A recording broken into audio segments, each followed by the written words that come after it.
Hi everyone, स्वागत है आप सभी का हमारे एसटीज की यूट्यूब चैनल पे। और हम लोग फिर बीएससी फर्स्ट ईयर का फिजिकल केमिस्ट्री को कंटिन्यू कर रहे हैं और चैप्टर हमारा चल रहा है केमिकल काइनेटिक्स। और आज हम पढ़ने वाले हैं rate constant in zero order reaction. इसके प्रीवियस वाले वीडियो में हमने जीरो ऑर्डर रिएक्शन क्या होता है उसकी डिटेल एकदम एनालिसिस की है। अगर आपने वो वीडियो नहीं देखा है तो जाइए, उसको प्लेलिस्ट में है, उसको देख के आइए, तब आपको ये इजीली समझ में आएगा कि रेट कांस्टेंट एक्चुअली में होता क्या है और जीरो ऑर्डर रिएक्शन का जो एक्चुअली में थीम है वो क्या होता है। तो आज हम क्या पढ़ने वाले हैं, rate constant in zero order reaction. चलिए शुरू करते हैं। देखिए, अगर मान लीजिए कोई रिएक्शन है जो R से कन्वर्ट हो रहा है किसमें, P में, ठीक। अच्छा, ये भी सांद्रता को व्यक्त करेगा, ये भी सांद्रता को व्यक्त करेगा। तो अगर दोनों को यूनिट आपको समझना है तो सांद्रता क्या होता है, मोल पर लीटर होता है, ठीक है। तो कोई रिएक्शन है जो R से कन्वर्ट हो रहा है P में, ठीक। तो स्टार्टिंग में जब T बराबर 0 है, T बराबर 0 का मतलब ये हुआ कि हमने दोनों, ये जो आपका रिएक्टेंट है, जैसे कि मान लो अगर मैंने हाइड्रोजन और ऑक्सीजन को लिया, इन दोनों को किसी पात्र में हमने डाला, तो अभी ये T बराबर 0 समय का मतलब ये हुआ कि अभी ये दोनों आए हैं इस पात्र में, हाइड्रोजन और ऑक्सीजन, और आपस में ये चर्चा चल रही है कि हम लोग रिएक्शन करें और H2O का फॉर्मेशन करें। मतलब समय बराबर 0 का मतलब ये हुआ कि ये दोनों अभी रिएक्शन नहीं किए हैं, अभी रिएक्शन करने की स्थिति को ये क्या कर रहे हैं, जनरेट कर रहे हैं, उसको उत्पन्न कर रहा है कि किसी तरह हम लोग रिएक्शन करना स्टार्ट हो जाए, तब का वो T बराबर क्या है, 0 है। यानी T बराबर 0 पे अभी जो हमारा पानी है वो पानी अभी बना नहीं है। T बराबर 0 का मतलब ये हुआ कि हाइड्रोजन और ऑक्सीजन दोनों आपस में मिलकर, अभी चर्चा इन दोनों में चल रही है कि हम दोनों रिएक्शन करें और पानी बनाएं। तो क्या T बराबर 0 पे हमारा उत्पाद बनेगा? नहीं बनेगा। तो T बराबर 0 पे जो रिएक्टेंट का मॉलिक्यूल होता है वह नियरली बिल्कुल क्या होता है, सेम होता है। मतलब जितना हाइड्रोजन है उतना ऑक्सीजन रहेगा, ये अभी कम नहीं होंगे। तो हमने ये समझाया आपको T बराबर 0। तो T बराबर 0 पे मान लेते हैं रिएक्टेंट का जो मॉलिक्यूल है वो A है, प्रोडक्ट अभी आपका बना नहीं है, प्रोडक्ट हमारा क्या है, 0 है। लेकिन आफ्टर टाइम T, अगर T बराबर मान लीजिए कुछ समय बीत गया, तो हम मान लेते हैं कि A में से X मोल निकल चुका और X मोल का क्या हुआ, प्रोडक्ट बन गया। ये चीज समझ में आ रही है। वैसे मान लो A बराबर हमने 50 मोल ले लिया, कितना, 50 मोल ले लिया, और कुछ T बराबर T टाइम पे इसके 25 मोल इसमें से निकल गए। तो मेरे भाई, अगर इसमें से 25 मोल निकल गए तो हम लिखेंगे ना 50 माइनस 25, और अगर 25 मोल निकल गए तो 25 मोल का फॉर्मेशन भी होगा। तो T बराबर T पे, यानी कुछ समय बीतने के बाद से हमने मान लिया इसके X मोल क्या हो गए, निकल गए, तो इसके X मोल क्या हो गए, बन गए, ठीक है। तो चलिए बोलो, यहां तक समझ में आ गई। तो हम चलते हैं जीरो ऑर्डर रिएक्शन की बात कर रहे हैं। जीरो ऑर्डर रिएक्शन में हम लोग रेट कांस्टेंट को डिराइव करेंगे। तो for zero order reaction, for zero order reaction, तो जीरो ऑर्डर रिएक्शन में क्या होता है, अगर हम इसको लिखना चाहें तो R इक्वल टू के, R के पावर क्या हो जाएगा, 0 हो जाएगा, क्योंकि रिएक्टेंट का रेट लॉ के अकॉर्डिंग जो रिएक्टेंट पे घात होता है वही हमारा क्या होता है, ऑर्डर ऑफ रिएक्शन होता है। तो ऑर्डर ऑफ रिएक्शन 0 भी हो सकता है, हमने डिस्कस किया था प्रीवियस वीडियो में। तो हमने ले लिया R इक्वल टू के, R के पावर 0। बोलो, बात समझ में आ गई। यानी किसी भी नंबर के पावर अगर 0 आता है तो उसका मान कितना होता है, R इक्वल टू के। मैं बार बार बोल रहा हूं, अगर प्रीवियस वीडियो आपने देखा है तो आपको बहुत अच्छे से ये चीज समझ में आएगी, अगर नहीं देखा तब भी समझ में आएगी, लेकिन थोड़ी सी मुश्किलें आपके पास उत्पन्न हो जाएगी। तो मैं यही कहूंगा, पहले जाइए आप उसको देख के आइए तो और अच्छे से आपको समझ में आएगा। तो R इक्वल टू यहाँ पे क्या निकल गया, के। अच्छा मेरे भाई, ये बताओ R ये क्या है, रेट ऑफ रिएक्शन है, मतलब रिएक्शन की स्पीड है। और जो स्पीड है वह 2 टर्म में डिपेंड करता है। ये प्रीवियस यानी फर्स्ट वीडियो इंट्रोडक्शन वाला जो पार्ट किया था हमने, उसमें आपको दिखा गया। R इक्वल टू के, R क्या है, R तो ये बताएगा मेरे भाई क्या, स्पीड को बताएगा। अब बताओ स्पीड किस पे डिपेंड कर रही है, समय के साथ इसका जो सांद्रता है वो कम हो रहा है, तो इस पे भी हमने स्पीड को डिराइव किया था, और P यानी प्रोडक्ट के रूप में भी हमने डिराइव किया था। तो यानी जो रिएक्शन का स्पीड है वो 2 टर्म पे डिपेंड करता है, रिएक्टेंट पे भी और प्रोडक्ट पे भी। तो रिएक्टेंट पे समय के साथ क्या होता है, माइनस लगाते हैं, यानी d/dt, और प्रोडक्ट पे क्या लगाते हैं, माइनस नहीं लगाते हैं, वो क्या होता है, प्लस होता है। अगर ये चीज आपको एकदम डिटेल में जाननी है तो हमारा इंट्रोडक्शन पार्ट यानी फर्स्ट वीडियो में जाके देखिए, इसका मैंने आपको ग्राफ के सहित इसको अच्छे से समझाया है। तो आपको बेहतर समझ में आएगा। तो जो रेट ऑफ रिएक्शन होता है वो दोनों पे डिपेंड करता है, यानी रिएक्टेंट पे भी डिपेंड करेगा और प्रोडक्ट पे डिपेंड करेगा। रिएक्टेंट का मॉलिक्यूल समय के साथ कम होता है इसलिए इस पे माइनस लगाते हैं, प्रोडक्ट का मॉलिक्यूल समय के साथ बढ़ता है इसलिए इसको हम लोग प्लस लगाते हैं, और इन दोनों की स्पीड को मेजर करने का तरीका है। तो हम क्या कर रहे हैं, आर की जगह पे dp/dt को लेते हैं। क्या आर की जगह पे क्या रखते हैं, dp/dt, क्योंकि ये भी स्पीड है और ये भी स्पीड है। तो हम क्या लिखेंगे यहाँ पे, आर की जगह पे dp/dt इक्वल टू क्या हो जाएगा आपका, k हो जाएगा। बोलो इतनी बात समझ में आ गई? तो अब बताओ, ये जो P है समय के साथ, ये P क्या है, प्रोडक्ट को बताएगा, और समय के साथ इसकी सांद्रता कितनी कम हुई है, सॉरी बढ़ी हुई है। तो देखो समय के साथ इसकी कितनी सांद्रता बनी हुई है, x बनी हुई है, यानी P की जगह पे हम लोग क्या लिख सकते हैं, x लिख सकते हैं। अरे आफ्टर टाइम t रिएक्टेंट का मॉलिक्यूल x कम हुआ तो x का फॉर्मेशन कितना हुआ, P के रूप में हुआ कि नहीं हुआ। तो हम इसको लिख सकते हैं dx/dt इक्वल टू k। तो यहां से हो जाएगा आपका dx equal to k into dt। बोलो इतना समझ में आ गया? बहुत आसान है, पूरा मैथमेटिकल है। अब इसको क्या करिए, आप इंटीग्रेट कर दीजिए। मैं हमेशा की तरह बोलता हूँ कि पेन पेपर लेके बैठिए, थोड़ा सा नोट्स करते चलोगे तो आपको और बेहतर समझ में आएगा। नहीं नोट करोगे तो स्क्रीनशॉट ले लो, फिर हम आगे इसका इंटीग्रेशन क्या करेंगे, स्टार्ट करेंगे यहाँ तक। तो चलिए इसका इंटीग्रेशन करते हैं। ये चीज आपको समझ में आ गई होगी कि जीरो ऑर्डर रिएक्शन क्या होता है, प्रीवियस वीडियो में हमने अच्छे से डिस्कस किया है। तो अगर इसको इंटीग्रेशन करते हैं तो यहाँ से हो जाएगा dx बराबर k dt। बोलो बात क्लियर? जब यहाँ तक ये हो गया तो देखो dx का जब इंटीग्रेशन करते हैं तो क्या आता है, x आता है। अगर मैथमेटिक्स के स्टूडेंट को समझ में आ जाएगा। अगर बायो वाले कोई देख रहा है तो dx का जब इंटीग्रेशन करते हैं तो क्या आता है, x आता है।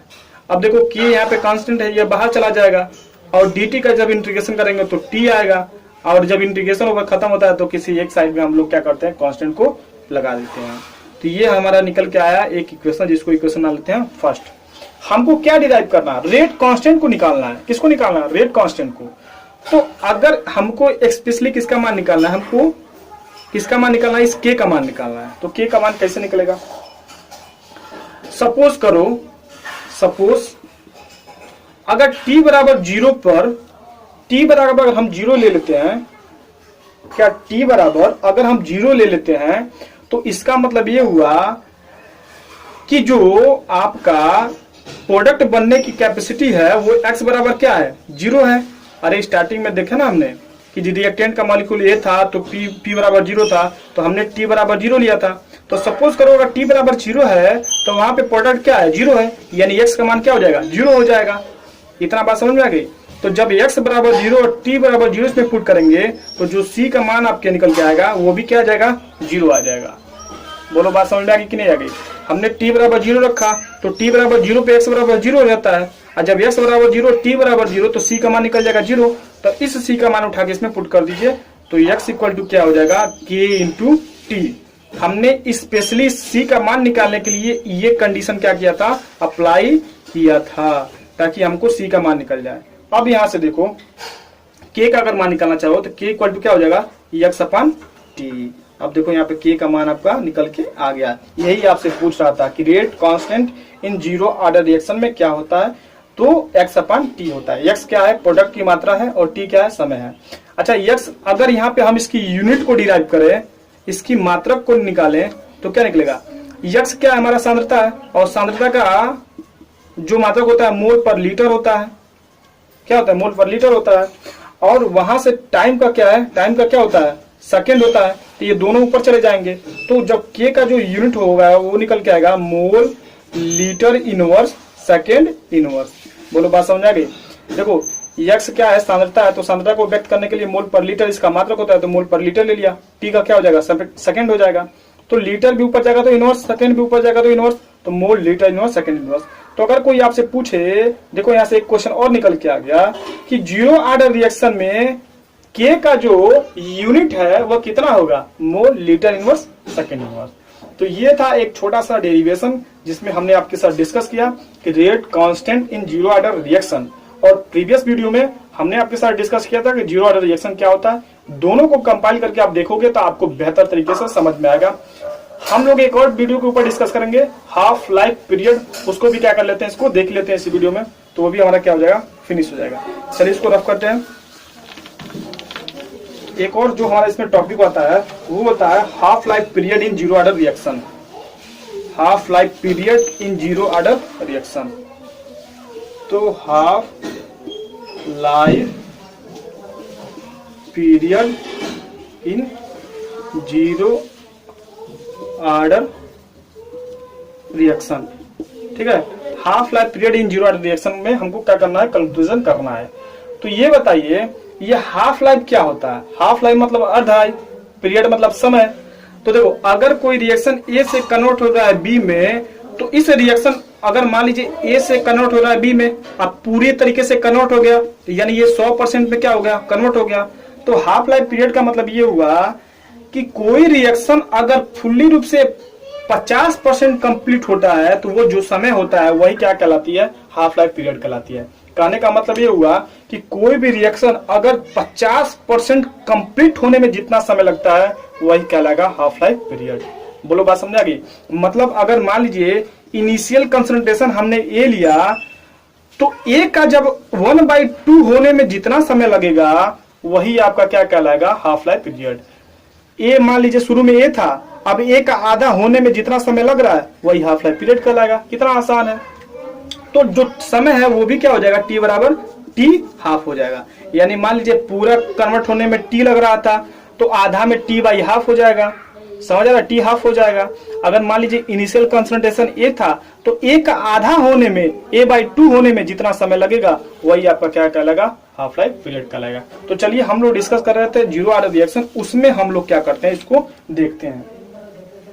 हमने स्टार्टिंग में जब रिएक्शन लिया था, आर जो है पी में कन्वर्ट हो रहा था, टी बराबर 0 पे ये ए था, ये 0 था, लेकिन टी बराबर टी पे क्या था, ये a माइनस एक्स था और ये कितना था, एक्स था।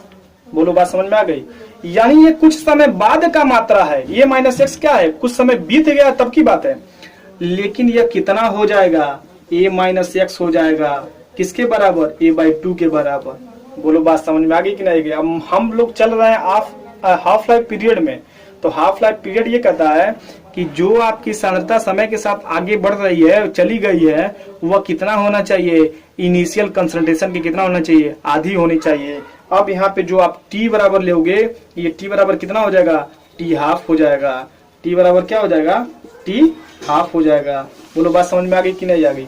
यानी हमने जो रेट कांस्टेंट का डेरिवेशन किया था उसमें हम लोग इस क्या करते हैं, वैल्यू को पुटअप करने वाले हैं। तो यहां से देखो ये चीज आपको बहुत जरूरी है समझ में ना, फील आना।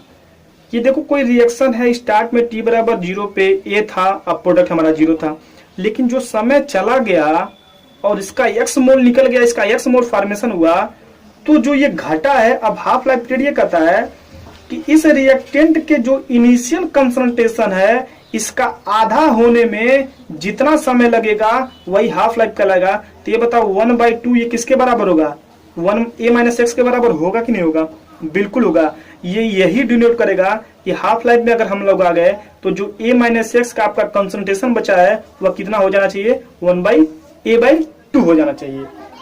A/2 का मतलब ये हुआ कि ये इनिशियल कंसंट्रेशन का कितना है, हाफ है। अगर ये चीज समझ में आ गई तो बढ़िया, और नहीं समझ में आई तो वीडियो को कई बार देखिएगा। अगर फिर भी नहीं समझ में आएगा तो कमेंट करिएगा, हम लोग इसका फिर से क्या करेंगे, हल्का सा इंट्रोडक्शन करेंगे, ठीक है। अब कुछ नहीं है, समझ में आ जाएगा तो बढ़िया है, कुछ है ही नहीं इसमें, समझ ही आ जाएगा आपको। अब यहाँ से अगर हम लोग x की वैल्यू पुट अप करें तो x को मैं इस साइड लेके आता हूँ, a को इधर लेके जाता हूँ, तो देखो यहाँ से क्या हो जाएगा, a minus a/2 equal to x।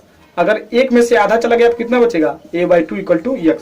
यानी x का मान हमको कितना निकल के आया, a बाई कितना निकल के आया, a/2। अब जो हमने रेट कांस्टेंट का डेरिवेशन किया था वो क्या आया था हमारा, k इक्वल टू x/t। तो अब यहाँ पे पुटअप कर दो तो k इक्वल टू क्या हो जाएगा, x का मान कितना है, a/2, और t का मान कितना है, t हाफ। अब t हाफ है तो 2 नीचे चला आएगा, तो यहाँ से k इक्वल टू कितना हो गया आपका, a/2 t हाफ। अब यहाँ से t हाफ का अगर मान निकालोगे तो t हाफ इक्वल टू क्या हो जाएगा, a/2 k। बोलो बात समझ में आ गई। और यही आपका डेरिवेशन करना था, t हाफ इक्वल टू क्या हो जाएगा, a/2 2K। यहां पे बस एक ही लाइन आपको समझना है कि हाफ लाइफ पीरियड क्या कहलाता है। यही कहलाता है कि कोई रिएक्शन अगर ए से बी में कन्वर्ट हो रहा है तो इसका सांद्रता आधी होने में जितना समय लगेगा वही हाफ लाइफ पीरियड है। ठीक वही मैं कह रहा हूं कि मान लीजिए ए समय के साथ घट रहा है और घटते घटते एक्स में चला गया, तो ये जो सांद्रता है इसको हम मान लेते हैं कि ये पहले की कितनी है, स्टार्टिंग में कितनी है, आधी है, यही जो कहलाएगा। और इसको जो समय लगेगा वो पूरा का कितना लग जाता है, आधा लग जाता है। तो यही होती है हाफ लाइफ पीरियड। ठीक, तो यहां से T half equal to a by 2K, यहां से एक चीज निकल के आया। अब देखो के कांस्टेंट है, 2 कांस्टेंट है, तो यहाँ पे हम बोल सकते हैं जो टी हाफ है वह डायरेक्टली प्रोपोर्शनल टू ए। और यही आपसे एग्जाम में क्वेश्चन 100% श्योर यही पूछा ही जाता है कि आपको बताना पड़ता है कि बताइए किसी भी रिएक्शन का जो हाफ लाइफ पीरियड होता है, सॉरी जीरो ऑर्डर रिएक्शन में जो हाफ लाइफ पीरियड होता है वह उसके इनिशियल कंसंट्रेशन के क्या होता है, प्रोपोर्शनल होता है। बोलो बात समझ में आ गई कि नहीं आ गई। तो यही आपसे यहाँ से क्वेश्चन क्या होता है, जनरेट होता है, जो कि आपसे पूछेगा कि जो हाफ लाइफ पीरियड होता है जीरो ऑर्डर रिएक्शन में वह उसके इनिशियल कंसंट्रेशन के क्या होता है, प्रोपोर्शनल होता है। अगर ये आपसे डेरिवेशन पूछता है तो आपको पहले रेट कांस्टेंट का डेरिवेशन करना पड़ेगा। यानी प्रीवियस वीडियो में हमने डिस्कस किया, मतलब प्रीवियस स्लाइड में जो हमने डिस्कस किया कि रेट कांस्टेंट का डेरिवेशन करिए, उसके बाद ये हाफ लाइफ पीरियड का क्या करिए, उसमें पुट अप वैल्यू करिए, तब आपको यहाँ से निकल के आएगा। तो आज की इस वीडियो में हमने डिस्कस किया कि rate constant in zero order, और लगे हाथ इसको भी हमने डिस्कस किया कि हाफ लाइफ पीरियड। मैं इसको अलग वीडियोस में बताने वाला था, लेकिन देखा कि अभी समय बहुत कम है, तो इसको भी क्या करते हैं, इसमें डिराइव कर लेते हैं। ठीक है, तो यहाँ पे अब हम लोग आगे बढ़ेंगे। यहाँ पे तो हमने जीरो ऑर्डर रिएक्शन को देखा, अब हम फर्स्ट ऑर्डर रिएक्शन देखेंगे और सेकेंड ऑर्डर, मतलब इससे कंटिन्यूअस चलता जाएगा। तो मिलते हैं नए वीडियो में, तब तक के लिए take care, bye bye. Screen से नोट्स क्या करिएगा, नोट्स डाउन करिए। अगर आपको ये कंटेंट अच्छा लगता है तो हमारे चैनल को क्या करिए, सब्सक्राइब करिए। ये वीडियो अपने दोस्तों के साथ शेयर करिए जो कोचिंग अफोर्ड नहीं कर पाते हैं, कुछ किसी ऐसे जगह से बिलोंग करते हैं जहां से वहां से कोचिंग जाने की जो डिस्टेंस है वो बहुत दूर है, तो उन दोस्तों के पास शेयर करिए ताकि उनका भी कुछ पढ़ने में मन लगे या उनको कंटेंट मिले, तो वो भी अपनी पढ़ाई को क्या कर सकते हैं, कंटिन्यू कर सकते हैं। ठीक है, तो मिलते हैं नए वीडियो में, तब तक के लिए टेक केयर।